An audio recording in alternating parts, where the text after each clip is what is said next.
Nhlanhla Matshenja and his partners produce up to 6,000 chickens a month for mostly small retailers. But higher input costs and more frequent load shedding is impeding their production. Your input cost, it drives it up and doesn't go down because we then need to use things like generators. We then need to look into other things like different types of heating system. We then need to look at diesel prices or petrol prices, whatever generator or solar that you are using. We are now adding into the actual cost, which is already high. Feed has went up, diesel has went up. The load shedding has become more frequent in the last year, hindering farming production across the agricultural sector. We need to make sure that the actual coop is warm enough. On the day of arrival, there needs to be light in the coop so that the chickens actually have to be fed right along the hours of the day. 24 hours, the chicken needs to be eating and it needs the sunlight. So that alone affects the growth of the chicken. If the water that we have from the borehole, if we don't have electricity, we cannot pump water into the actual jojos and the coop itself. Prices have risen across the food chain. Imported materials are more expensive.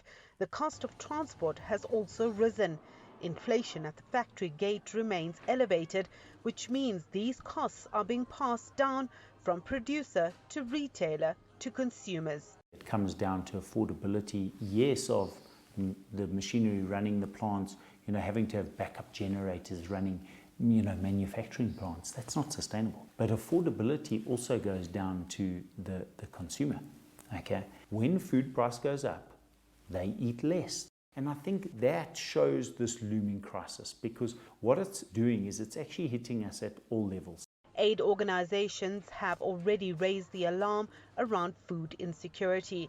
The worsening power crisis is stifling investment and is likely to have long-term ramifications. It's become harder and harder to run an industrial type business in South Africa.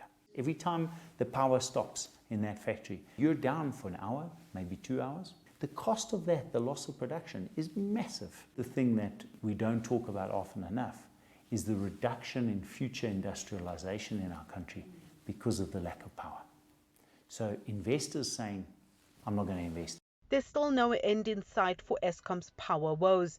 South Africans will have to contend with erratic power supply for a few more years.